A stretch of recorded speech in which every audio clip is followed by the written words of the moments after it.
ಸತ್ಯವತಿ ಹೃದಯ ನಂದನೋ ವ್ಯಾಸಃ ಯಸ್ಯ ಆಸ್ಯ ಕಮಲಗಲಿತಂ ವಾಂಗ್ಮಯಮೃತಂ ಜಗತ್ಪಿಬತಿ ಭುಜಗ ಭೋಗಾಭಮುದ್ಯಮ್ಯ ಹೃದಯಂ ನಿಜಭುಜಂ ದಕ್ಷಿಣಂ ಲಕ್ಷಣಾಢ್ಯಂ ಲಲಿತಮುದ್ರಿಕ್ತ ವಿಜ್ಞಾನಮುದ್ರಂ ಭಜ ಭಜ ಅನಂತಮಿತ್ಯಾಲಪಂತಂ ಪ್ರಣತವಾನ್ ಪ್ರಾಣಿನಾಂ ಪ್ರಾಣಭೂತಂ ಪ್ರಣತಿಭಿಃ ಪ್ರೀಣಯೇ ಪೂರ್ಣಬೋಧಂ ಭವದವೋಷ್ಣೇನ ತಾತಪ್ಯಮಾನಾನ್ ಭುವಿ ಪರಂ ನಾಥಂ ಅಪ್ರೇಕ್ಷಮಾಣಾನ್ ಭುವನಮಾನ್ಯೇನ ಚಾನ್ಯೇನ ದೋಷ್ಣ ಭವತು ಭೀರ್ಮಾ ಇತಿ ನಃ ಸಾಂತ್ವಯಂತಂ ಪ್ರಣತವಾನ್ ಪ್ರಾಣಿನಾಂ ಪ್ರಾಣಭೂತಂ ಪ್ರಣತಿಭಿಃ ಪ್ರೀಣಯೇ ಪೂರ್ಣಬೋಧಂ ನಾರಾಯಣಂ ಸುರಗುರುಂ ಜಗದೇಕನಾಥಂ ಭಕ್ತಪ್ರಿಯಂ ಸಕಲಲೋಕ ನಮಸ್ಕೃತಂಚ ತ್ರೈಗುಣ್ಯವರ್ಜಿತಮಜಂ ವಿಭುಮಾದ್ಯಮೀಶಂ ವಂದೇ ಭವಘ್ನಂ ಅಮರಾಸುರಸಿದ್ಧವಂದ್ಯಂ ನಾರಾಯಣಂ ನಮಸ್ಕೃತ್ಯ ನರಂಚೈವ ನರೋತ್ತಮಂ ದೇವೀಂ ಸರಸ್ವತೀಂ ವ್ಯಾಸಂ ತತೋ ಜಯಮುದೀರೇತ್. ಪೂಜ್ಯ ಶ್ರೀಪಾದರೇ, ನನ್ನ ಅಧ್ಯಾತ್ಮ ಬಂಧುಗಳೇ, ನಾವು ಏಕಾದಶ ಅಧ್ಯಾಯ ಗೀತೆಯ 11ನೇ ಅಧ್ಯಾಯವನ್ನು 2 ದಿನಗಳಲ್ಲಿ ಒಂದು 3-4 ಶ್ಲೋಕಗಳನ್ನು ನೋಡಿದ್ದೇವೆ.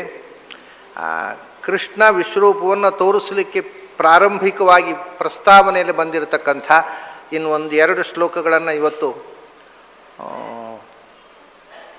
ಮುಗಿಸಿಬಿಟ್ಟು ಅದರ ನಂತರ ಮಧ್ವವಿಜಯ ಪುಸ್ತಕದ ಬಿಡುಗಡೆ ಮಾಡ್ತಾರೆ ಶ್ರೀಗಳವರು. ಆಮೇಲೆ ಆ ಪುಸ್ತಕದ ಬಗ್ಗೆ ನಾನು ಅದರ ಅನುವಾದಕ್ಕಾಗಿ ನನ್ನ ಕೆಲವು ಅನುಭವಗಳನ್ನು ನಿಮ್ಮ ಮುಂದೆ ನಿವೇದಿಸ್ಕೊಳ್ತೇನೆ. ಶ್ರೀಪಾದರಿಗೆ ಅದನ್ನು ನೋಡಲಿಕ್ಕೆ ಕೊಟ್ಟೇ ಇಲ್ಲ ಪುಸ್ತಕ, ಇನ್ನೂ ಅವರು ಅದನ್ನು ಬೈಂಡು ಅದನ್ನು ರ್ಯಾಪರ್ ಮಾತ್ರ ನೋಡಿದ್ದೆ. ಅದರ ಬಗ್ಗೆ ಅವರು ಏನು ಮಾತಾಡಲಿಕ್ಕೆ ಪ್ರೀತಿಯಿಂದ ಮಾತಾಡ್ತಾರೆ, ಅವರು ಏನು ಬೇಕಾದ್ರೆ ಅದು ಬೇರೆ ವಿಷಯ. ವಾಸ್ತವಿಕವಾಗಿ ಪುಸ್ತಕದ ಅವಲೋಕನ ಇನ್ನೂ ಅವ್ರು ಮಾಡಬೇಕು. ಮಧ್ವವಿಜಯ ನೋಡಿದ್ದಾರೆ, ಅದರ ಅನುವಾದ ಇನ್ನೂ ನೋಡಬೇಕಷ್ಟೇ ಅವರು. ನಾವು ಯಾವಾಗಲೂ ಪುಸ್ತಕ ಉದ್ಘಾಟನೆ ಮಾಡೋರಿಗೆ ಅಡ್ವಾನ್ಸಾಗಿ ಪುಸ್ತಕ ಕಳಿಸ್ಕೊಡ್ಬೇಕು. ನಮ್ಮದು ಪುಸ್ತಕ ಬಿಡುಗಡೆ ಆದಮೇಲೆ ಪ್ರಿಂಟ್ ಆಗೋದು, ನಮ್ಮ ಕಾರ್ಯಕ್ರಮ ಹಾಗೆ. ಪುಸ್ತಕ ಪ್ರಿಂಟ್ ಆಗೋದು ಆಮೇಲೆ, ಆದ್ದರಿಂದ ಮೊದಲು ಕೊಡುವುದು ಹಾಗೆ ಅವರಿಗೆ. ಆದ್ದರಿಂದ ಪುಸ್ತಕ ಕೊಟ್ಟಿಲ್ಲ ಅವರಿಗೆ. ಅವರ ಪ್ರೀತಿಯ ಮಾತುಗಳನ್ನು ನಾವು ಮತ್ತೆ ಕೇಳಲಿಕ್ಕೆ. ಈ ಮೊದಲು ಗೀತೆಯ ಬಗ್ಗೆ, ಕೃಷ್ಣ ವಿಶ್ವರೂಪವನ್ನು ಅರ್ಜುನಿಗೆ ತೋರಿಸಿದ. ಯಾಕೆಂದರೆ ಅರ್ಜುನ ನೋಡಬಯಸಿದ. ಇದು ಅದರ ಹಿನ್ನೆಲೆ ಬಹಳ ವಿಸ್ತಾರವಾಗಿ ನಾವು ಪ್ರಾರಂಭದ ವಿವರಗಳನ್ನು ನೋಡಿದ್ದೇವೆ. ಯಾವಾಗಲೂ ಒಂದು ಸಂಗತಿಯನ್ನು ಕೇಳಿದ ಮೇಲೆ ತುಂಬ ಕುತೂಹಲದ ಸಂಗತಿ ಆದರೆ ಅದನ್ನು ನೋಡಬೇಕು ಅನ್ನೋ ಆಸೆ ಸಹಜವಾಗಿ ಹುಟ್ಟೋದು. ಹಾಗಾಗಿ ಅವನು ಕೇಳಿದ, ತಾನು ಈ ಕೇಳಿದ ಸಂಗತಿಯನ್ನು ನೋಡಬೇಕು ಅನ್ನೋ ಆಸೆ ಸಹಜವಾಗಿ ಹುಟ್ಟಿತು. ಆಸೆ ಹುಟ್ಟಿತು, ಭಗವಂತನ ಮುಂದೆ ನಿವೇದಿಸಿಕೊಂಡ. ನಾನು ಯೋಗ್ಯತೆ ಇದ್ದರೆ ನನಗೆ ತೋರಿಸು, ಯೋಗ್ಯತೆ ಇದ್ದರೆ ಅಷ್ಟೇ ಅಲ್ಲ, ಯೋಗ್ಯತೆ ಇಲ್ಲದವರಿಗೂ ತೋರಿಸುವ ಯೋಗ್ಯತೆ ನಿನಗಿದೆ, ಅದರಿಂದ ತೋರಿಸು ಅಂತ ಭಗವಂತನ ಹತ್ತಿರ ಬಹಳ ಕಳಕಳಿಯಿಂದ ಪ್ರಾರ್ಥಿಸಿಕೊಂಡ. ಆಗ ಭಗವಂತ ನೋಡು, ಅವನ ರೂಪವನ್ನು ನೋಡು ಅಂದರೆ ರೂಪಾಣಿ, ನನ್ನ ರೂಪಗಳನ್ನು ನೋಡು ಅಂತ ಭಗವಂತ. ಅವನು ಏಕವಚನದಲ್ಲಿ ಕೇಳಿದ್ದು ಐಶ್ವರಂ ರೂಪಂ ಅಂತ. ಆದರೆ ರೂಪಾಣಿ ಶತಶೋಥ ಸಹಸ್ರಶಃ ಪಶ್ಯಮೇ ಪಾರ್ಥ ರೂಪಾಣಿ ಅಂತಂದ. ಆ ರೂಪಗಳನ್ನು ನೋಡು, ಅದರಲ್ಲಿ ನಾನಾ ಆಕಾರಗಳು, ನಾನಾ ಬಣ್ಣಗಳನ್ನು ನೋಡು. ನನ್ನ ದೇಹದಲ್ಲಿ ಸಮಸ್ತ ದೇವತೆಗಳನ್ನು ನೋಡು, ಬರೀ ದೇವತೆಗಳಲ್ಲ. ಮತ್ತೆ ಇಹೈಕಸ್ಥಂ ಜಗತ್ಕೃಷ್ಣಂ ಪಶ್ಯಾದ್ಯ ಸಚರಾಚರಂ ದೇಹೇ ಮಮ ಗುಡಾಕೇಶ ಯಚ್ಚಾನ್ಯ ದ್ರಷ್ಟುಮಿಚ್ಛಸಿ ಅಂತ. ಇಹ ಏಕಸ್ಥಂ ಜಗತ್ಕೃಷ್ಣಂ, ಇಡೀ ವಿಶ್ವ. ಭಗವಂತ ಅನೇಕ ಬಾರಿ ವಿಶ್ವರೂಪ ದರ್ಶನ ಮಾಡಿಸಿದ್ದಾನೆ ಕೃಷ್ಣಾವತಾರದಲ್ಲಿ. ಪ್ರಾಯ ಇದೊಂದು ಬೇರೆ ಅವತಾರಗಳಲ್ಲಿ ಭಗವಂತ ವಿಶ್ವರೂಪ ದರ್ಶನ ಮಾಡಿಸಿದ ಕಥೆ ಸಿಗೋಲ್ಲ ನಮಗೆ ಎಲ್ಲಿಯೂ. ಕೃಷ್ಣ ವಿಶ್ವರೂಪ ದರ್ಶನ ತುಂಬ ಬಾರಿ ಮಾಡಿಸಿದ್ದಾನೆ. 2 ಬಾರಿ ಯಶೋದೆಗೆ ವಿಶ್ವರೂಪ ದರ್ಶನ ಮಾಡಿಸಿದ್ದಾನೆ ಮಗುವಾಗಿದ್ದಾಗ. ಇನ್ನೂ ಎದೆ ಹಾಲು ಕುಡಿಯುವ ಪುಟ್ಟ ಮಗುವಾಗಿದ್ದಾಗ 2 ಬಾರಿ ಯಶೋದೆಗೆ ಬಾಯಿ ಆಕಳಿಸಿಗೆ. ಒಂದು ಸರ್ತಿ ಎದೆ ಹಾಲು ಕುಡಿದು ಬಾಯಿ ಆಕಳಿಸಿದಾಗ, ಒಮ್ಮೆ ಮಣ್ಣು ತಿಂದಿದ್ದೀಯಾ, ಎಲ್ಲ ನೀನು ಮಣ್ಣು ತಿಂತಿ ಅಂತ ಹೇಳ್ತಾರೆ ಅಂತ ಹೇಳಿದಾಗ ಎಲ್ಲರೂ ಸರ್ವೇ ಮಿಥ್ಯಾಭಿಭಾಷಿಣಃ, ಎಲ್ಲ ಸುಳ್ಳು ಹೇಳೋದಮ್ಮ, ನನ್ನ ಬಾಯಲ್ಲಿ ಮಣ್ಣಿಲ್ಲದೆ ನೋಡು ಅಂತ ಬಾಯಿ ತೆರೆದ. 2 ಬಾರಿ ಯಶೋದೆಗೆ ವಿಶ್ವರೂಪ ದರ್ಶನ ಆಗಿದೆ. ಆಮೇಲೆ ಉದಂಕನಿಗೆ ವಿಶ್ವರೂಪ ದರ್ಶನ ತೋರಿಸಿದ್ದಾನೆ. ವಿಶೇಷವಾಗಿ ಸಂಧಾನಕ್ಕೆ ಹೋದಾಗ ಕಣ್ಣಿದ್ದವರೆಲ್ಲ ಕಣ್ಣು ಮುಚ್ಚಿಕೊಂಡ್ರು, ಕಣ್ಣಿಲ್ಲದವರು ಕಣ್ಣು ತೆರೆದು ನೋಡಿದರು. ಧೃತರಾಷ್ಟ್ರನಿಗೆ ಭಗವಂತನ ವಿಶ್ವರೂಪ ದರ್ಶನ ಆಗಿದೆ. ದುರ್ಯೋಧನ ಕಣ್ಣು ಮುಚ್ಕೊಂಡು ಬಿಟ್ಟ, ನೋಡ್ಲಿಕ್ಕಾಗದೆ. ಅರ್ಜುನನಿಗೆ ಆಗಿದೆ. ಹೀಗೆ ಕೃಷ್ಣಾವತಾರದಲ್ಲಿ ತನ್ನ ಆ ಅದ್ಭುತವಾದ ವಿಶ್ವರೂಪವನ್ನು ಒಂದೇ ರೀತಿ ಅಲ್ಲ, ಅವರವರು ನೋಡಿದ್ದು ಅವರವರ ಯೋಗ್ಯತೆಗೆ ತಕ್ಕಂತೆ. ಒಬ್ಬರು ನೋಡಿದ ಹಾಗೆ ಈ ವಿಶ್ವರೂಪವನ್ನೇ ಅರ್ಜುನ ಒಬ್ಬನೇ ನೋಡಿದ್ದಲ್ಲ. ಅರ್ಜುನನ ಜೊತೆಗೆ ಸಮಸ್ತ ಯೋಗ್ಯತೆ ಇದ್ದವರೆಲ್ಲರೂ ನೋಡಿದ್ದಾರೆ. ಈ ಒಂದು ದೃಷ್ಟಿಯಿಂದ ಸಂಜಯನಿಗೂ ಕಂಡಿದೆ ಅದು. ಯಾಕಂದರೆ ಸಂಜಯ ಹೀಗೆ ಅರ್ಜುನ ನೋಡಿದ್ದನ್ನು, ತಾನು ಕಂಡದ್ದನ್ನು ಧೃತರಾಷ್ಟ್ರನಿಗೆ ವಿವರಣೆ ಮಾಡ್ತಾನೆ. ಸಂಜಯನಿಗೂ ಕಂಡಿದೆ. ಕಂಡ್ರೆ ಅರ್ಜುನನಿಗೆ ಕಂಡಷ್ಟು ಕಾಣೋಲ್ಲ, ಅವನಿಗೆ ಎಷ್ಟು ಕಾಣುತ್ತೋ ಅಷ್ಟು. ಅವರವರ ಕನ್ನಡಕ ಅದರ ಪವರ್ ಎಷ್ಟೋ ಅಷ್ಟು ಕಾಣೋದು. ಅದು ಸಂಜಯನಿಗೂ ಕಂಡಿದೆ. ಅಲ್ಲಿ ಇರತಕ್ಕಂಥ ಎಲ್ಲ ಜ್ಞಾನಿಗಳೂ ಕಂಡಿದ್ದಾರೆ. ಲೋಕತ್ರಯಂ ಪ್ರವ್ಯಥಿತಂತ, ಈ 3 ಲೋಕ ನಿನ್ನನ್ನು ನಂಡು ಗಾಬರಿಗೊಂಡಿದೆ ಅಂತಾನೆ ಅರ್ಜುನ. 3 ಲೋಕದ ಜ್ಞಾನಿಗಳೆಲ್ಲ ಆಗ ನೋಡಿದ್ದಾರೆ ಅರ್ಜುನ ಜೊತೆಗೆ. ಹೀಗೆ ಅರ್ಜುನನಿಗಿಂತಲೂ ಹೆಚ್ಚು ಸ್ಪಷ್ಟವಾಗಿ ಭೀಮಸೇನ ಕಂಡಿದ್ದಾನೆ.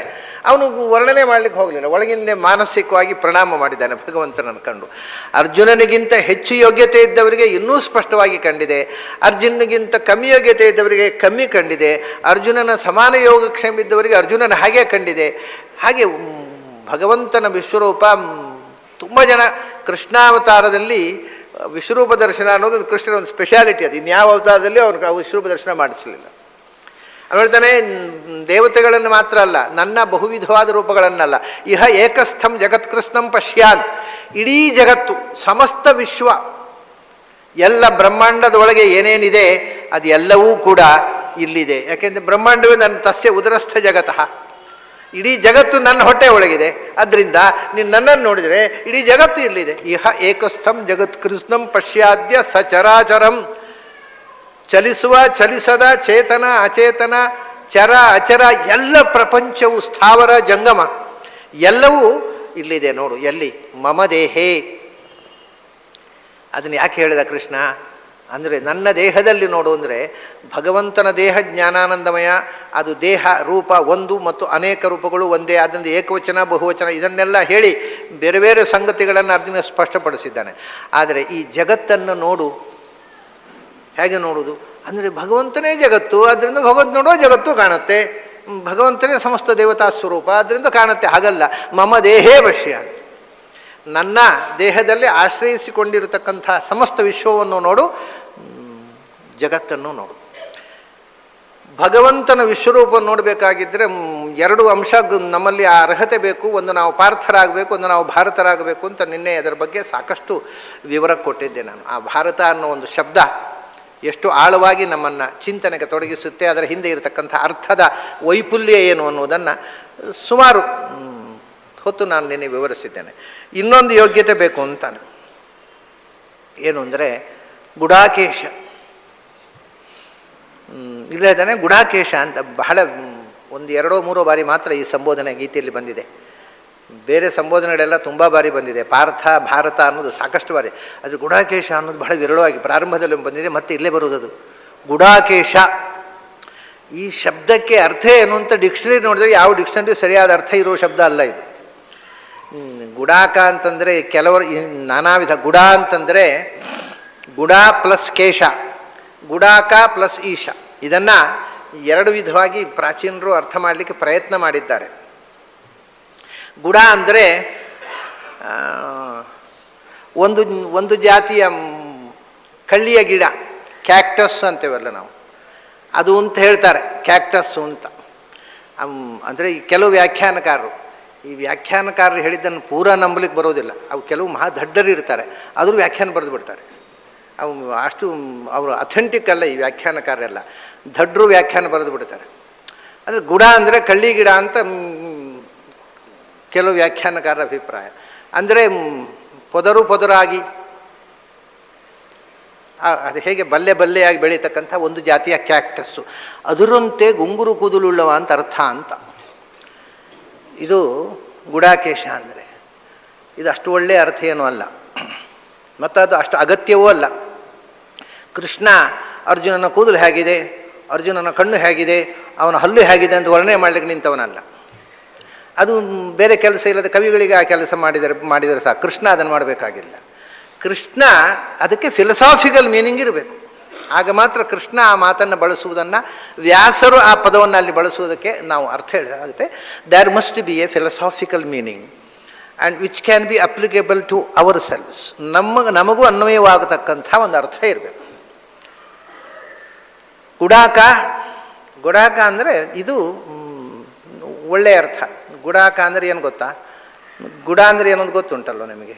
ಗುಡ ಅಂದರೆ ಬೆಲ್ಲ, ಗುಡಾಕ ಅಂದರೆ ಬೆಲ್ಲ ತೂಗುವುದು.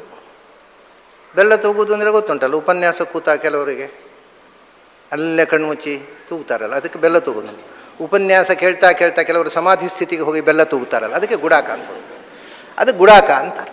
ಅಂದರೆ ಯಾವುದೇ ಒಳ್ಳೆಯ ವಿಷಯವನ್ನು ಕೇಳ್ತಾ ಕೇಳ್ತಾ ಕೇಳ್ತಾ ನಿದ್ರೆ ಬಂದುಬಿಡುವುದು. ನಿದ್ರೆ ಬರಬೇಕಾಗಿದ್ದರೆ ಸ್ಲೀಪಿಂಗ್ ಪಿಲ್ಸ್ ಬೇಡ. ವೇದಾಂತ ಪಾಠ ಪ್ರವಚನ ಶುರು ಮಾಡಿಬಿಟ್ಟು ಸರಿ, ಫಸ್ಟ್ ಕ್ಲಾಸ್ ನಿದ್ದೆ ಬರುತ್ತೆ ಕೆಲವರಿಗೆ. ಎಲ್ಲ ಒಳ್ಳೆ ಶಾಸ್ತ್ರ ಪ್ರವಚನ ಮಾಡಿ ಸರಿ, ಅಲ್ಲೇ ನಿದ್ರೆ. ಅವ್ರು ಸ್ಲೀಪಿಂಗ್ ಪಿಲ್ಸೇ ಬೇಡ, ಭಾಳ ಸುಲಭದ ವಿಧಾನ ಉಂಟು. ಇನ್ನು ಕೆಲವರಿಗೆ ಅಲ್ಲಿ ಒಬ್ಬೊಬ್ಬರು ಒಂದೊಂದು ಚಟ. ಬಸ್ನಲ್ಲಿ ಕೂತ್ಬಿಟ್ರೆ ಅವ್ರ ಡೆಸ್ಟಿನೇಷನ್ ನನಗೆ ಪರಮಾಶ್ಚರ್ಯ, ಈ ಜಗತ್ತಿನ ಎಚ್ಚರವೇ ಇರದೆ ನಿದ್ರೆ ಮಾಡಿಬಿಡ್ತಾರೆ. ಗೊರಕೆ ಪಕ್ಕದಲ್ಲಿದ್ದವ್ರಿಗೆ ಹಿಂಸೆ, ನಮಗೆ ನಿದ್ರೆ ಮಾಡಲಿ ಬಿಡೋಲ್ಲ. ಆದರೆ ಅವರ ಗುರಿ ಬಂದು ಚೀಲ ಹಿಡಿದು ಟಪ್ಪ ಇಳಿದು ಬಿಡ್ತಾರೆ. ಅದು ಹೇಗೆ ಜ್ಞಾನೋದಯ ಆಗುತ್ತೋ, ಡೆಸ್ಟಿನೇಷನ್ ಬಂದ ತಕ್ಷಣ ಎದ್ದು ಇಳಿದು ಬಿಡ್ತಾರೆ. ಅವರಿಗೆ ಬಸ್ಸಿನ ಸದ್ದೇ ಜೋಗುಳ, ಆನಂದವಾಗಿ ನಿದ್ರೆ. ಹೀಗೆ ಒಬ್ಬೊಬ್ಬರಿಗೆ ಒಂದೊಂದು ಥರದ ನಿದ್ರೆ ಇದೆ. ಈ ನಿದ್ರೆ ಒಟ್ಟಿಗೆ ಗುಡಾಕೇಶ ಅಂದರೆ ಆಲಸ್ಯ, ಸೋಮಾರಿತನ, ನಿದ್ರೆ, ಅಜ್ಞಾನ, ಇದನ್ನು ಗೆದ್ದವ. ಇದು ಬಹಳ ಮುಖ್ಯ ದೇವರನ್ನು ನೋಡಬೇಕಾದವನಿಗೆ. ಯಾಕೆಂದರೆ ಯಸ್ಯಾಂ ನಿಶಾ ಸರ್ವಭೂತಾನಾಂ ತಸ್ಯಾಂ ಜಾಗೃತಿ ಸಂಯಮಿ ಅಂತ. ಎಲ್ಲರ ರಾತ್ರಿ ಯಾವುದೋ ಅದು ಜ್ಞಾನಿಯ ಹಗಲಾಗಬೇಕು. ಎಲ್ಲರೂ ಎಲ್ಲಿ ನಿದ್ರಿಸ್ತಾರೋ ಅಲ್ಲಿ ಜ್ಞಾನಿ ಎಚ್ಚರವಾಗಿರಬೇಕು. ಅದಕ್ಕೆ ಗುಡಾಕೇಶ ಅನ್ನೋದು. ಎಲ್ಲರೂ ನಿದ್ರೆ ಮಾಡುವ ಜಾಗದಲ್ಲಿ ನೀನು ಎಚ್ಚರವಾಗಿರುವವನು ಆದರೆ ಮಾತ್ರ ನಿನಗೆ ಭಗವಂತರ ಅಂತ ತಿಳಿಯೋ ಸಾಧ್ಯ ಆಗುತ್ತೆ. ಎಲ್ಲರ ಒಟ್ಟಿಗೆ ನೀನು ಚಾಪೆ ಬಿಡಿಸೋವನಾದರೆ ಬರಬೇಡ ಇಲ್ಲಿ ನಮ್ಮ ಹತ್ರ. ಗುಡಾಕ ಅಂದರೆ ಎಲ್ಲರೂ ನಿದ್ರಿಸುವ ಒಂದು ಸ್ಥಿತಿ, ಆಗ ನೀನು ಎಚ್ಚರವಾಗಿರಬೇಕು. ಅಂಥವನು ಗುಡಾಕ ಈಶ. ಅದನ್ನು ಗೆಲ್ಲಬೇಕು. ಎಲ್ಲರೂ ನಿದ್ರಿಸುವ ಸ್ಥಿತಿಯಿಂದ ನೀನು ಬೇರೆಯಾಗಿ ಅವರು ನಿದ್ರೆ ಮಾಡುವಲ್ಲಿ ನೀನು ಎಚ್ಚರವಾಗಿರ್ತೀಯೋ ಅಂದರೆ ನಿನಗೆ ಭಗವಂತ ಅಂತ ತಿಳಿದು ಸುಲಭ ಆಗುತ್ತೆ. ಇದು ನೋಡಿ, ಪಾರ್ಥ, ಭಾರತ ಈ ಎರಡು ಗುಣ ಅವನಲ್ಲಿದ್ದ ಪಾಸಿಟಿವ್ ಅಂಶಗಳನ್ನು ಹೇಳಿದರು. ಅವನು ಬಿಡಬೇಕಾದ ಒಂದು ನೆಗೆಟಿವ್ ಕ್ವಾಲಿಟಿಯನ್ನು ಇಲ್ಲಿ ಹೇಳಿದರು. ಗುಡಾಕೇಶ, ನೀನು ನಿದ್ರೆಯನ್ನು ಗೆಲ್ಲಬೇಕಾಗತ್ತೆ. ನಿದ್ರೆಯನ್ನು ಗೆಲ್ಲುವುದು ಅಂತಂದರೆ ಇದೇ, ಎಲ್ಲರೂ ನಿದ್ರಿಸುವ ಸಮಯದಲ್ಲಿ ನೀನು ಎಚ್ಚರ ಆಗಿರಬೇಕು. ಸಮಯ ಅಂದರೆ ರಾತ್ರಿ ಹೊತ್ತಲ್ಲ, ಎಲ್ಲರೂ ನಿದ್ರಿಸುವ ಸಂಗತಿಯಲ್ಲಿ. ಎಲ್ಲರೂ ನಿದ್ರೆ, ಭಗವಂತನ ವಿಷಯದಲ್ಲಿ ಎಲ್ಲರಿಗೂ ನಿದ್ರೆ, ನೀನು ಅಲ್ಲೇ ಎಚ್ಚರವಾಗಿರಬೇಕು. ಎಲ್ಲರಿಗೂ ಎಚ್ಚರ ಪ್ರಪಂಚದ ವಿಷಯದಲ್ಲಿ, ನೀನು ಅಲ್ಲಿ ನಿದ್ರೆ ಮಾಡು.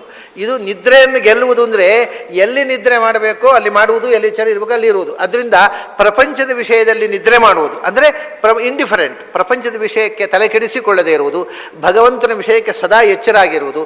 ಇದೇ ಗುಡಾಕೇಶನ ಲಕ್ಷಣ. ನಿದ್ರೆಯನ್ನು ಗೆಲ್ಲುವುದು ಅಂದರೆ ನಿದ್ರೆ ಮಾಡದೇ ಇರುವುದಲ್ಲ, ಯಾವಾಗ ಮಾಡಬೇಕೋ ಆವಾಗ ಮಾಡುವುದು ನಿದ್ರೆಯನ್ನು ಗೆಲ್ಲುವುದೇ. ನಿದ್ರೆ ಬೇಕಾದಾಗ ನಿದ್ರೆ ಮಾಡುವುದು, ಬೇಡಾದಾಗ ಎಚ್ಚರವಾಗಿರುವುದು. ಹಾಗೆಂದರೆ ಈಗ ಸ್ವಚ್ಛಂದ ಮೃತ್ಯು ಅಂದರೆ ಏನು ಗೊತ್ತಾ? ಅವನು ಮೃತ್ಯುವನ್ನು ಗೆದ್ದವ ಅಂತ ಹೇಳ್ತಾರಲ್ಲ.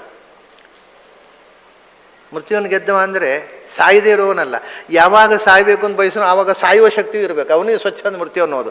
ಸಾಯದೇ ಇರೋದು ಮಾತ್ರ ಭಾರಿ ಕಷ್ಟ. ಕಡೆ ಒಂದು ದಿವಸ ಸಾಯಬೇಕು ಅಂದ್ಕೊಂಡ್ರೆ ಅಯ್ಯೋ ಅದಕ್ಕೆ ಸಾಯಲಿಕ್ಕೆ ಉಪಾಯವೇ ಗೊತ್ತಿಲ್ಲ, ಸಾಯದೇ ಇರೋ ಹಾಗೆ ಮಾತ್ರ ಕಲ್ತದ್ದು ನಾನು ಅಂದರೆ ಅವನು ಸ್ವಚ್ಛಂದ ಮೃತ್ಯು ಅಲ್ಲ. ಸ್ವಚ್ಛಂದ ಮೃತ್ಯು ಅಂದರೆ ಯಾವಾಗ ಸಾಯಬೇಕು ಆವಾಗ ಸಾಯುವಂಥದ್ದು. ಭೀಷ್ಮಾಚಾರ್ಯರು ಸಾಯಬೇಕು ಅಂತ ಸಂಕಲ್ಪ ಮಾಡಿದರು, ಸತ್ರು.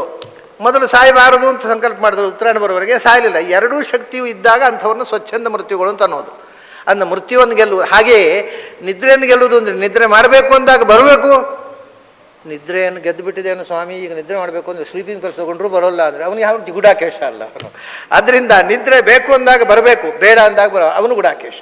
ಅರ್ಥಾತ್ ಈ ಜಾಗತಿಕ ಪ್ರಾಪಂಚಿಕ ವಿಷಯದಲ್ಲಿ ಬೇಡ ನಿದ್ರೆ, ಭಗವಂತನ ವಿಷಯದಲ್ಲಿ ನಿದ್ರೆ ಬೇಡ, ಅದು ಎಚ್ಚರ.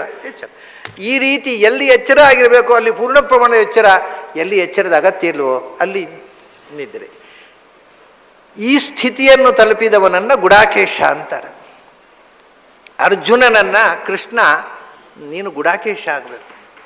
ಗುಡಾಕೇಶ ಅನ್ನುವಂಥದ್ದು ಅರ್ಜುನನಿಗೆ ಯಾಕೆ ಆ ಹೆಸರು ಬಂತು ಗೊತ್ತಾ?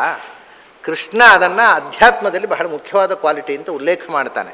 ಆದರೆ ಅರ್ಜುನನಿಗೆ ಆ ಎಚ್ಚರ, ಏಕಾಗ್ರವಾದ ಎಚ್ಚರ ತಪ್ಪದೇ ಇರುವಂಥದ್ದು ಯಾವ ಸಂದರ್ಭದಲ್ಲೂ, ಅದು ಯುದ್ಧದಲ್ಲಿ, ಅದು ಬಿಲ್ಗಾರಿಕೆಯಲ್ಲಿ, ಒಬ್ಬ ಬಿಲ್ಗಾರನಿಗೆ ಗುರಿಯ ಕಡೆಗೆ ಎಚ್ಚರ, ಬೇರೆ ಎಲ್ಲ ಕಡೆ ನಿಂತ ಅವನಿಗೆ ಎಚ್ಚರ ಇಲ್ಲೇ ಇಲ್ಲ. ಅದು ಅಲ್ಲಿಂದ ಬಂತವನಿಗೆ ಗುಡಾಕೇಶ. ಅವನು ಮೊದಲು ಅವನ ಬಿಲ್ಗಾರಿಕೆಯ ಪರೀಕ್ಷೆ ಮಾಡುವಾಗ ಒಂದು ಪಕ್ಷಿಯ ಕಣ್ಣಿನ ರೆಪ್ಪೆ, ಅದಕ್ಕೆ ಗುರಿ ಹಿಡಿ ಎಂದರು. ಎಲ್ರಿಗೂ ಹೇಳಿದರು, ಪ್ರತಿಯೊಬ್ಬರು ಏನು ಕಾಣುತ್ತೆ?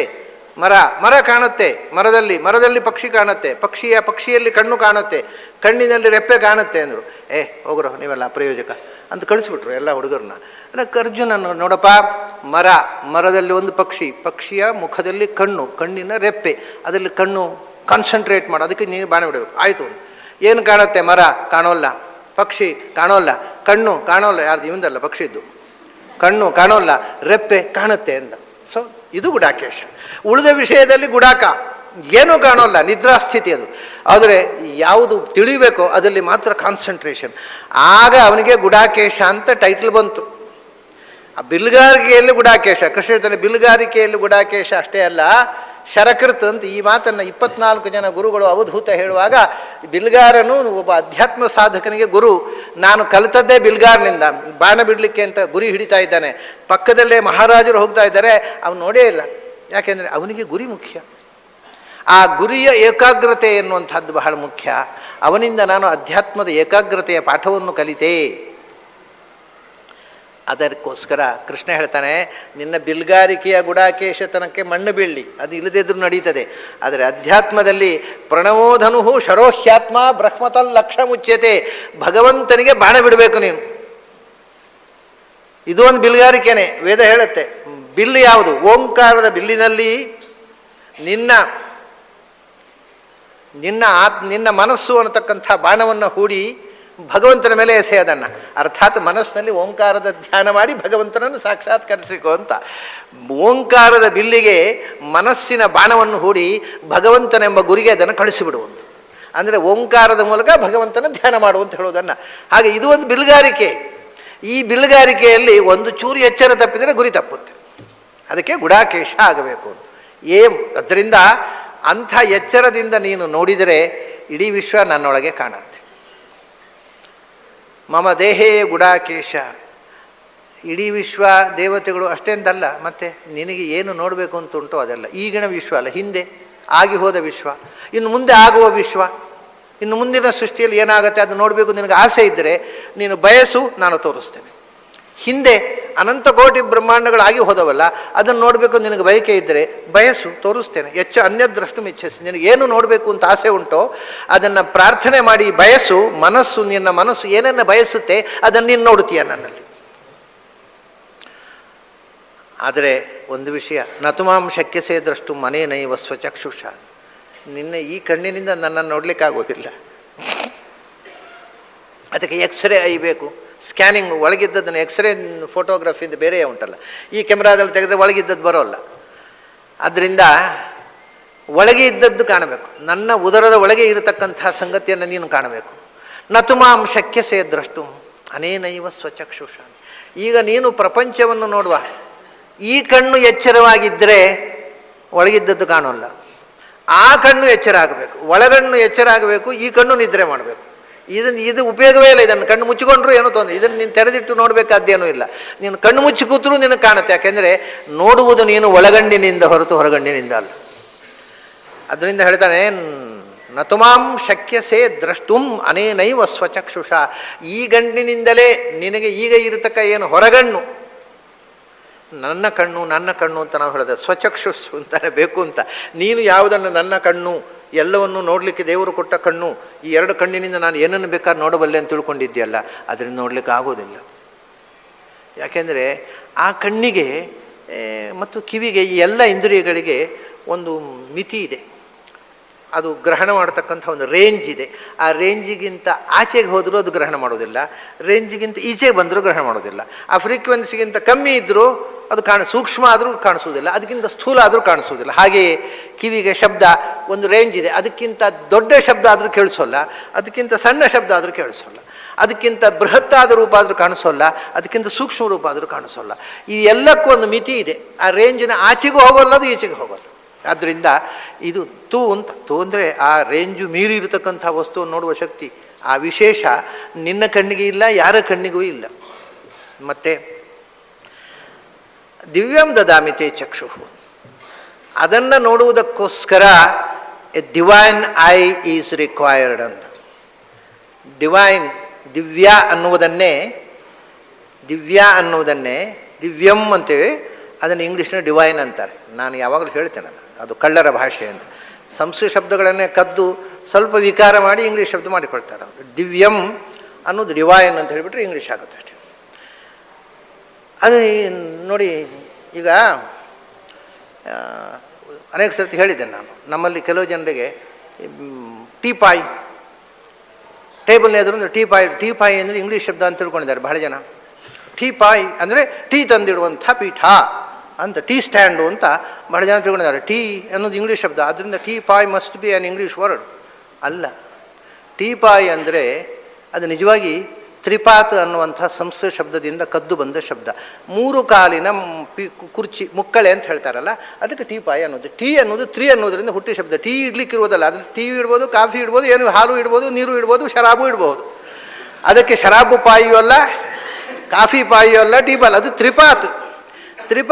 ಟೀ ಪಾಯಿ ಅಂತ, ಅದು ತೀನ್ ಪಾಯಿ ಅಂತ ಹಿಂದಿಯಲ್ಲಿ ಹೇಳ್ತಾರೆ, ಅದನ್ನು ಟೀ ಪಾಯಿ ಮಾಡಿದರು. ಇಷ್ಟೇ. ಇದೇ ರೀತಿ ಪ್ರಪಂಚದ ಬೇರೆ ಬೇರೆ ಭಾಷೆಯ ಶಬ್ದಗಳನ್ನು ಕದ್ದು ಮಾಡಿದ ಪ್ರಚಂಡ ಕಳ್ಳರ ಭಾಷೆ ಅದು. ಹೇಳಿದ್ನಲ್ಲ ನಿನ್ನೆ, ಅದು ಭಾರೀ ಸುಂದರ ಭಾಷೆ ಅನ್ನೋ ಭ್ರಮೆಯಿಂದ ನಮ್ಮ ಜನ ಅದನ್ನು ಕಲಿತರು. ಸುಂದರ ಅಲ್ಲ ಅಂತಲ್ಲ, ಕದ್ದ ಮಾಲು ಚೆನ್ನಾಗಿಯೇ ಕಾಣುತ್ತೆ. ದುಡ್ಡು ಕೊಟ್ಟುಕೊಂಡ ಮಾಲಿಗಿಂತಲೂ ಕದ್ದ ಮಾಲು, ಅಧಿಕೃತವಾಗಿ ಪಡೆದದ್ದಕ್ಕಿಂತಲೂ ಕದ್ದು ಪಡೆದದ್ರಲ್ಲಿ ರುಚಿ ಜಾಸ್ತಿ. ಅದು ಸಹಜವೇ, ರುಚಿ ಇರುತ್ತೆ, ಇಲ್ಲ ಅಂತಲ್ಲ. ಆದರೆ ನಿನ್ನೆ ನಾನು ಹೇಳಿದ ಹಾಗೆ ಆಗಬಾರ್ದು ಅಷ್ಟೇ. ಅಂದರೆ ಕೋಚಿಂಗ್ ಕ್ಲಾಸ್ ತಗೊಳ್ಳೋ ಹಾಗೆ ಆಗಬಾರ್ದು. ನಮ್ಮ ಜಡ್ಜ್ಮೆಂಟಿನ ಬಗ್ಗೆ ನಮ್ಮ ಜನ ಅರ್ಥ ಮಾಡಿಕೊಂಡ್ರಲ್ಲ, ತಪ್ಪು ಅರ್ಥ. ಈ ಥರ ನಾಚಿಗೇಡ ಅಂದರೆ ಲಾಯರ್ಗಳಿಗೂ ಅರ್ಥ ಆಗದೆ ತಪ್ಪು ಅರ್ಥ ಮಾಡಿಬಿಟ್ರಲ್ಲ ಉಡುಪಿಯ ಜಡ್ಜ್ಮೆಂಟನ್ನು. ಆ ಥರ ನಾಚಿಗೆಗಡಿ ಇಂಗ್ಲೀಷ್ ಪಾಂಡಿತ್ಯ ಆಗಬಾರ್ದು ಅಷ್ಟೇ. ಎಲ್ಲಿಯಾದರೂ ಉಂಟಾ? ನಿನ್ನೆ ಪಾಪ ಯಾರೋ ಹುಡುಗರು ಹೇಳಿದರು, ನಿನ್ನೆ ಉಡುಪಿಯ ಬಗ್ಗೆ ಹೇಳಿದಿರಿ, ನಮಗೆಲ್ಲ ಖುಷಿ ಆಯಿತು ಅಂತ. ನಾನು ಯಾಕೆ ಹೇಳಿದೆ ಅಂದರೆ, ಇಷ್ಟು ತಪ್ಪು ಇಂಗ್ಲೀಷ್ ಭಾಷೆ ನಮ್ಮ ಮಂತ್ರಿಗಳಿಗೆ, ನಮ್ಮ ಲಾಯರ್ಗಳಿಗೆ ಇಂಗ್ಲೀಷ್ ಭಾಷೆಯಲ್ಲಿ ಕೋಚಿಂಗ್ ಕ್ಲಾಸ್ ಕೊಡೋ ಪ್ರಸಂಗ ಬಂತಲ್ಲ, ಈ ನೋವಿಗೋಸ್ಕರ ಹೇಳಿದೆ. ಮತ್ತು ಉಡುಪಿಯ ಬಗ್ಗೆ ಸತ್ಯ ಸಂಗತಿ ಬಹಳ ಜನಕ್ಕೆ ಗೊತ್ತಿಲ್ಲ ಅಲ್ಲ, ಅದಕ್ಕೋಸ್ಕರ ಹೇಳಿದೆ. ಇಡೀ ಈವರೆಗೆ ಭಾರತೀಯ ಕಾನೂನು ಸಂಹಿತೆಯ ಇತಿಹಾಸದಲ್ಲೇ ಉಡುಪಿ ಅಷ್ಟಮಠದ ಅಧೀನವಾದ ದೇವಸ್ಥಾನ ಅಲ್ಲ ಅಂತ ಜಡ್ಜ್ಮೆಂಟ್ ಬರಲಿಲ್ಲ. ಆದರೆ ಬಹಳ ಜನರಿಗೆ ಹಾಗೆ ಅರ್ಥ ಆಗಿಬಿಟ್ಟಿದೆ. ಏನು ಮಾಡಬೇಕು? ಇಂಗ್ಲೀಷ್ ಕಲಿಸ್ಬೇಕಷ್ಟೇ, ಕೋಚಿಂಗ್ ಕ್ಲಾಸು. ಒಂದೇ ಒಂದು ಕೃಷ್ಣ ಮಠಕ್ಕೆ, ಇವತ್ತು ಅಷ್ಟಮಠಕ್ಕೆ ಮತ್ತು ಕೃಷ್ಣ ಮಠಕ್ಕೆ ಬಾಧಕವಾಗುವ ಒಂದೇ ಒಂದು ಸೆಂಟೆನ್ಸ್ ಜಡ್ಜ್ಮೆಂಟ್ನಲ್ಲಿ ಬರಲಿಲ್ಲ. ಭಾರಿ ಸುಂದರವಾಗಿದೆ. ಎಲ್ಲ 2 ಜಡ್ಜ್ಮೆಂಟು ಕೂಡ ಅತ್ಯಂತ ಸುಂದರವಾಗಿದೆ. ಒಂದೇ ಒಂದು, ಇದನ್ನು ಅರ್ಥ ಮಾಡಿಕೊಳ್ಳಲಿಕ್ಕೆ ಆಗದೆ ಒದ್ದಾಡ್ತಾ ಇದ್ದಾರಲ್ಲ ಈ ಮಂದಿಯನ್ನು ನೋಡಿ ನನಗೆ ದುಃಖ ಆಗೋದಷ್ಟೇ. ಅದನ್ನು, ಆ ಜಡ್ಜ್ಮೆಂಟನ್ನು ಕೊಂಡೋಗಿ ಇವತ್ತು ಕೋರ್ಟಿಗೆ ತೋರಿಸಿದರೆ ಯಾವ ಸರ್ಕಾರದವರು ಯಾರು ಏನೂ ಮಾಡೋ ಹಾಗಿಲ್ಲ. ಅಷ್ಟು ಸ್ಟ್ರಾಂಗ್ ಆಗಿದೆ, ಅಷ್ಟು ಚೆನ್ನಾಗಿದೆ ಆ ಜಡ್ಜ್ಮೆಂಟು. ನಮ್ಮ ಲಾಯರ್ಗಳಿಗೆ ಸರಿ ಅರ್ಥ ಆಗುವುದಿಲ್ಲ ಇಂಗ್ಲೀಷ್ ಅಂದರೆ ಏನು ಮಾಡಬೇಕು ಹೇಳಿ. ಹಾಗೆ ಇದು ಟೀಪಾಯಿ ಅಂತ ಅನ್ನುವಂಥ ದಿವ್ಯ ಅಂದರೆ ಅದು ಪಾಂಚಭೌತಿಕವಾದ ರೂಪ ಅಲ್ಲ ಅಲ್ವಾ? ಭಗವಂತನ ರೂಪ ನೋಡುವಂಥದ್ದು ಮಣ್ಣು ನೀರಿನಿಂದ ನಿರ್ಮಾಣವಾದ ರೂಪ ಅಲ್ಲ. ಇದು ಮಣ್ಣು ನೀರು ಬೆಂಕಿ ಪಾಂಚಭೌತಿಕವಾದ ಕಣ್ಣು. This is material I. ಆದ್ದರಿಂದ ಈ ಪಾಂಚಭೌತಿಕವಾದ ಕಣ್ಣು ಪ್ರಾಕೃತವಾದ ಕಣ್ಣು ಅಪ್ರಾಕೃತವಾದ ರೂಪವನ್ನು ನೋಡಲಾರದು. ಮತ್ತು ಕೃಷ್ಣ ಕಾಣ್ತಾ ಇದ್ದಾನಲ್ವ ಅಂದರೆ ಅದೊಂದು ಬೇರೆ ವಿಷಯ. ನನ್ನನ್ನು ನಿನಗೆ ಕಾಣುವ ಶಕ್ತಿ ಇದಕ್ಕೆ ಕೊಟ್ಟೆ, ಆದರೆ ನೀನು ಇಡೀ ನೋಡುವುದಕ್ಕೆ ನಿನಗೆ ನಿಜವಾದಂಥ ನೋಡುವ ಶಕ್ತಿ ಇರುವ ಕಣ್ಣನ್ನೇ ಓಪನ್ ಮಾಡಿದರೆ ಒಳ್ಳೆಯದಲ್ಲ. ಈ ಕಣ್ಣಿಗೆ ಯಾಕೆ ಒದ್ದಾಟ? ಅದಕ್ಕೆ ನಿನಗೆ ಒಂದು ಅಪ್ರಾಕೃತವಾದ ಕಣ್ಣು ಉಂಟು, ಅದನ್ನು ತರಿಸಿಬಿಟ್ರು ಸರಿ. ದಿವ್ಯ ಅಂದರೆ ಪಾಂಚಭೌತಿಕವಲ್ಲದ. ನೋಡಿ, ಈ ಕಣ್ಣು, ಇದರ ಒಳಗೆ ಒಂದು ಥರ್ಡ್ ಐ ಇದೆ, 3ನೇ ಕಣ್ಣು ಅಂತಾರೆ, ಥರ್ಡ್ ಐ. ಅದು ಪಂಚಭೌತಿವೆ, ಅದು ಮನಸ್ಸಿನ ಕಣ್ಣು. ನಾವು ಕಣ್ಣು ಮುಚ್ಚಿಕೊಂಡು ಏನೇನೋ ಯೋಚನೆ ಮಾಡಿಕೊಂಡು ಒಳಗಿಂದ ಕನಸು ಕಾಣ್ತೇವಲ್ಲ, ಆಹಾ ಎಲ್ಲ ಏನೇನೋ ಕಾಣುತ್ತೆ, ಬಯಸಿದ್ದೆಲ್ಲ ಕಾಣುತ್ತಲ್ಲ. ಅಥವಾ ಈ ಮೆಡಿಟೇಷನ್ ಮಾಡುವಾಗ, ಧ್ಯಾನ ಮಾಡುವವರಿಗೆ, ಗಾಯತ್ರಿ ಜಪ ಮಾಡುವಾಗ ಸೂರ್ಯನಾರಾಯಣ ಕಾಣ್ತಾನೆ ಕೆಲವರಿಗೆ, ಅದೆಲ್ಲ ಮನಸ್ಸಿನ ಕಣ್ಣು. ಇನ್ನು ಏನೇನೋ ವಿಷನ್ಸ್ ಆಗುತ್ತೆ, ತುಂಬ ವಿಷನ್ಸ್ ಆಗುತ್ತೆ, ಕನಸಿನಲ್ಲಿ ಕಾಣ್ತೇವೆ. ಇದೆಲ್ಲವೂ ಕೂಡ ಒಳಗಿನ ಕಣ್ಣಿನಲ್ಲಿ ಕಾಣುವಂಥದ್ದು. ಈ ಕಣ್ಣು ಪಾಂಚಭೌತಿಕವೇ, ಅಂದರೆ ಮನಸ್ಸಿನ ಕಣ್ಣದು. ಸೊ ದೇಹದ ಕಣ್ಣಿಗಿಂತ ಒಳಕ್ಕೆ ಹೋದರೆ ಅದಕ್ಕಿಂತ ಸೂಕ್ಷ್ಮವಾದಂಥ ಸಂಗತಿಯನ್ನು ಕಾಣುವ ಮನಸ್ಸಿನ ಕಣ್ಣಿದೆ. ಆ ಮನಸ್ಸಿನ ಕಣ್ಣಿಗಿಂತಲೂ ಒಳಕ್ಕೆ ಹೋದರೆ ಆತ್ಮದ ಕಣ್ಣಿದೆ, ಆತ್ಮಸ್ವರೂಪದ ಕಣ್ಣು.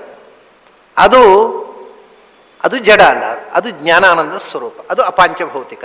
ಈ ಮನಸ್ಸಿನ ಕಣ್ಣಿಗೂ ದೇವರು ಕಾಣೋಲ್ಲ, ಈ ಕಣ್ಣಿಗೂ ಕಾಣೋಲ್ಲ. ಅಂದ್ರೆ ದಿವ್ಯಂ ದದಾಮಿತೆ ಚಕ್ಷುಹು ಅಂತ ಕೃಷ್ಣ ಹೇಳಿದಾಗ ನಿನ್ನ ಜೀವ ಸ್ವರೂಪದ ಕಣ್ಣುಂಟಲ್ಲ, ಅದನ್ನು ತೆರೀತೀನಿ ನೋಡೋದು. ಯಾಕೆಂದರೆ ಅದು ಆ ಕಣ್ಣು ತೆರೆಯುವುದು ಕಷ್ಟ ಅಲ್ಲ ಅರ್ಜುನಿಗೆ, ಯಾಕಂದರೆ ಅವನ ಅಪರೋಕ್ಷ ಜ್ಞಾನಿ. ಒಮ್ಮೆ ಕಣ್ಣು ತೆರೆದು ಆಮೇಲೆ ಮುಚ್ಚಿಕೊಂಡು ಕೂತವ. ಈಗ ಅವನು ಒಮ್ಮೆ ಕಣ್ಣು ತೆರೆದಾಗಿದೆ, ಆದ್ದರಿಂದ ಅವನು ಕಣ್ಣು ತೆರೆಯೋದು ಭಗವಂತನಿಗೆ ಯಾರ ಕಣ್ಣು ತೆರೆಯುವುದು ದೊಡ್ಡದಲ್ಲ, ಅರ್ಜುನನಿಗೆ ಸ್ವತಃ ಆ ಕಣ್ಣು ತೆರೆಯೋದು ಅಷ್ಟು ಕಷ್ಟದ ಕೆಲಸ ಅಲ್ಲ. ಯಾಕೆಂದರೆ ಅಪರೋಕ್ಷ ಜ್ಞಾನಿ ಒಮ್ಮೆ ಆ ಕಣ್ಣು ತೆರೆದು ನೋಡಿದವ ಭಗವಂತನನ್ನು.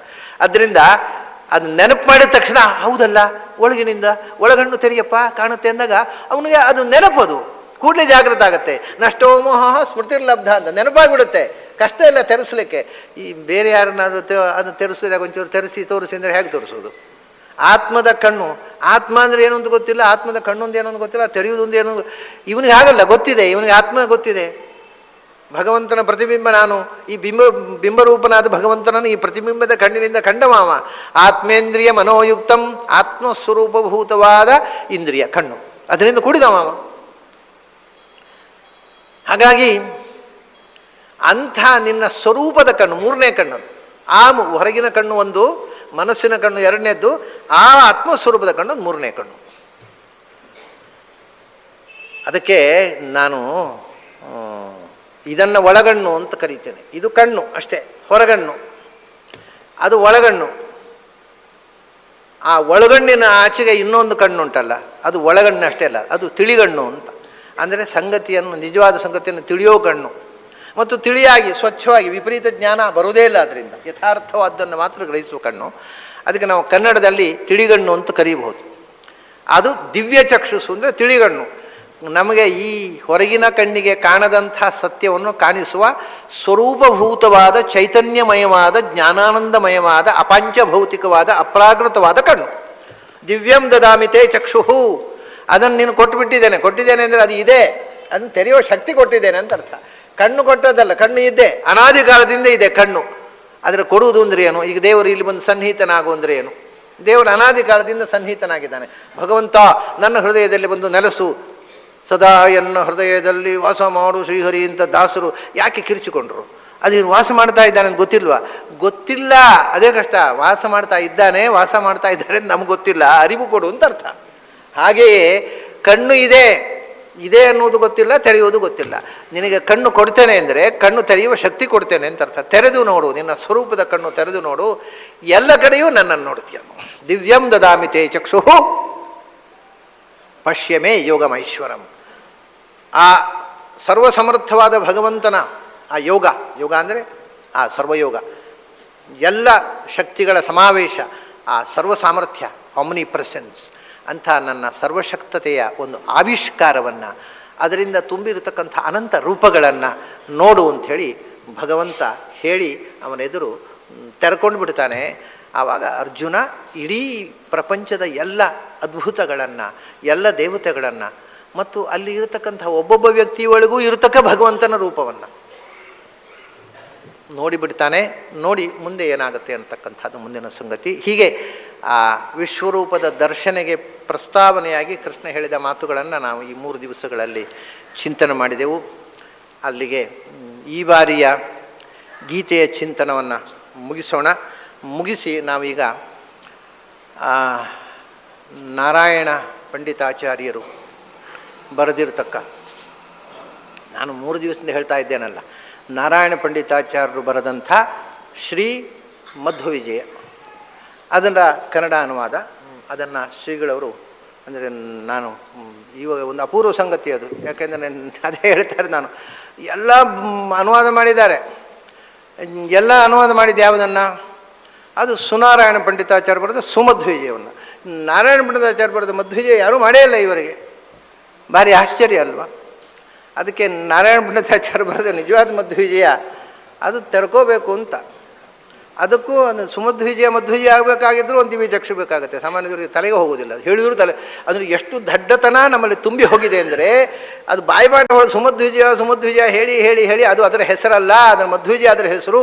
ಸೂಂತ ಸೇರಿಸಬಾರದು, ಸೇರಿಸು ಅಲ್ಲ, ಸೂಂದ್ರೆ ಒಳ್ಳೆಯದು ಅಂತ, ಒಳ್ಳೇದಲ್ವ ಅಂತ. ಅದೇ ಒಳ್ಳೇದು ಹೌದು. ಈಗ ಮಧ್ವಾಚಾರ್ಯರನ್ನು ಸುಮಧ್ವಾಚಾರ್ಯ ಅಂತ ಹೇಳಿದರೆ ಒಳ್ಳೇದಲ್ವ? ಅಯ್ಯೋ ಸುಮಧ್ವಾಚಾರ್ಯ ಯಾಕ್ರಿ ಹೇಳಬೇಕು? ಬುದ್ಧಿನ ಎಟ್ಟಗಿದ್ದವ್ರು ಯಾರು ಹೇಳೋದಿಲ್ಲ, ಮಧ್ವಾಚಾರ್ಯ ಅಂತ ಹೇಳೋದು.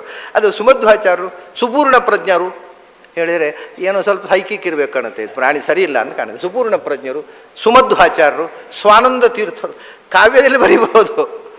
ಆಯಿತಾ? ಹಾಗೇನೆ ಮಧ್ವಿಜಯ ಆಯಿತು. ಮಣಿಮಂಜರಿ ಸುಮಣಿಮಂಜರಿ, ಸುವಾಯುಸ್ತುತಿ, ಸುಶಿವಸ್ತುತಿ, ಸುದೃಸಿಂಹ, ಏನೋ ಇದಕ್ಕೆ ಮುಗಿಯುವುದು. ಎಲ್ಲಿ ಸು ಹಾಕಬಾರ್ದು, ಎಲ್ಲಕ್ಕೂ ಹಾಕ್ಬೋದು. ಅಂದರೆ ತಲೆ ಇದ್ದವರು ಸ್ವಲ್ಪ ಯೋಚನೆ ಮಾಡ್ತಾರೆ, ಇದು ಹಾಕೋದು ಸರಿ. ಯಾಕಂದರೆ ಗ್ರಂಥಕಾರರು ಏನು ಹೆಸರು ಕೊಟ್ಟರೋ ಅದು ಮಾತ್ರ ಅದರ ಹೆಸರಾಗೋದು. ಅದರಿಂದ ಸುವಾಯುಸ್ತುತಿ ಅಂದರೆ ವಾಯುಸ್ತುತಿ ಹೆಸರಾಗೋದಿಲ್ಲ, ಹರಿವಾಯುಸ್ತುತಿ ಎಂದು ವಾಯುಸ್ತುತಿ ಹೆಸರಾಗೋದಿಲ್ಲ. ಅದು ನೀವು ಇಟ್ಟ ನಾಮಕರಣ ಆಗತ್ತೆ. ಅದು ಗ್ರಂಥದ ಹೆಸರು. ಗ್ರಂಥದ ಹೆಸರು ಶ್ರೀ ವಾಯುಸ್ತುತಿ. ಶ್ರೀಕಾರ ಸೇರಿಸ್ಬೋದು ಯಾವ ಗ್ರಂಥಕ್ಕೂ. ಹೆಸರಿಗೆ ಶ್ರೀಕಾರ ಸೇರಿಸುವುದಕ್ಕೆ ಸ್ಯಾಂಕ್ಷನ್ ಇದೆ. ಅದು ಗ್ರಂಥಕಾರ ಹೇಳೋದು ಬೇಡ. ಹೇಗೆ ಸೂತ್ರಾರಂಭದಲ್ಲಿ ಓಂಕಾರ ಅನ್ನೋದು ಸಿದ್ಧವೋ ಹಾಗೆ ಯಾವುದೇ ಮಹತ್ತರವಾದ ವಸ್ತುವಿನ ಆರಂಭದಲ್ಲಿ ಶ್ರೀಕಾರ ಹಾಕ್ಬೋದು. ಅದು ಬಿಟ್ಟು ಬೇರೆ ಏನೂ ಅಕ್ಷರ ಸೇರಿಸುವ ಹಾಗಿಲ್ಲ. ಮೇಘದೂತ, ಸುಮೇಘದೂತ, ಶ್ರೀ ಸುಕಾಳಿದಾಸನು ಸುಮೇಘದೂತವನ್ನು, ಸುಮಹಾಕವಿಯಾದ ಸುಕಾಳಿದಾಸನು ಸುಮೇಘದೂತವನ್ನು ಬರೆದಿದ್ದಾನೆ. ಅಷ್ಟೇ ಅಲ್ಲ, ಸುರಘುವಂಶವನ್ನು ಬರೆದಿದ್ದಾನೆ, ಸುಕುಮಾರ ಸಂಭವನು. ಇವು ಹುಚ್ಚ ಅಂತ ಹೇಳೋದಿಲ್ಲ ಹೀಗೆ ಹೇಳಿದರೆ. ಅಂದ ಒಂದು ಗ್ರಂಥದ ಹೆಸರು ಹೇಳಬೇಕಾಗಿದ್ದರೂ ಅದರ ಸತ್ಯ ಅರ್ಥ ಆಗಬೇಕಾಗಿದ್ದರೂ ಸ್ವಲ್ಪ ಬುದ್ಧಿ, ದಿವ್ಯ ಚಕ್ಷುಷು ಬೇಕಾಗತ್ತೆ ಕಾಣುತ್ತೆ. ಇಲ್ಲದಿದ್ದರೆ ತಪ್ಪನ್ನೇ ಮಾಡ್ತಾ ಇರುವುದರಲ್ಲೇ ಒಂದು ಬುದ್ಧಿ ಬೆಳೆದು ಬಿಡುತ್ತೆ, ತಿದ್ದಿಕೊಳ್ಳುವ ಬುದ್ಧಿ ಕೂಡ ಬರೋದಿಲ್ಲ. ನಮ್ಮ ಶ್ರೀಪಾದರು 2 ವರ್ಷ ಕೃಷ್ಣನ ಪೂಜೆ ಮಾಡಿ ಎನರ್ಜಿ ತುಂಬಿಕೊಂಡು ಬಂದವರು. ಅವ್ರ ಕೈಯಿಂದ ಆ ಪುಸ್ತಕ ಬಿಡುಗಡೆ ಆಗ್ತಾ ಇದೆ. ಅದನ್ನು ಬಿಡುಗಡೆ ಮಾಡಿ, ಅವ್ರ ಪುಸ್ತಕ ಬಿಡುಗಡೆ ಮಾಡಿದ ಮೇಲೆ ಅದು ಅವ್ರಿಗೆ ಬಿಟ್ಟದ್ದು. ಮೊದಲು ನಾನು ಬೇಕಾದ್ರೆ ನಾನು ಮಾತಾಡ್ತೇನೆ, ಅವ್ರು ಮಾತಾಡಿದಾರೆ ಯಾರಾದರೂ. ಆಮೇಲೆ ಅದ್ರ ಬಗ್ಗೆ ಅವರು ಕೆಲವು ಆಶೀರ್ವಚನದ ಮಾತಾಡ್ತಾರೆ. ನಾನು ನನ್ನ ಆ ಪುಸ್ತಕದ ಬಗ್ಗೆ ನನ್ನ ಅನುಭವಗಳು, ಅದರ ಅನುವಾದ, ಅದರ ಹಿನ್ನೆಲೆ, ಅದರ ಏನು ಯಾಕೆ ಅಂತು ಅನ್ನುವಂಥದ್ದನ್ನು ನಾನು ಮತ್ತೆ ಹೇಳ್ತೇನೆ. ಈಗ ಗೀತಾ ಚಿಂತನ ಮುಕ್ತಾಯವಾಗಿ ನಾವು ಮಧ್ವವಿಜಯದ ಶ್ರೀ ನಾರಾಯಣ ಪಂಡಿತರು ಬರೆದಿರತಕ್ಕಂಥ ಮಧ್ವವಿಜಯದ ಬಿಡುಗಡೆಯ ಕಾರ್ಯಕ್ರಮಕ್ಕೆ ಪ್ರವೇಶ ಮಾಡ್ತಾ ಇದ್ದೇವೆ.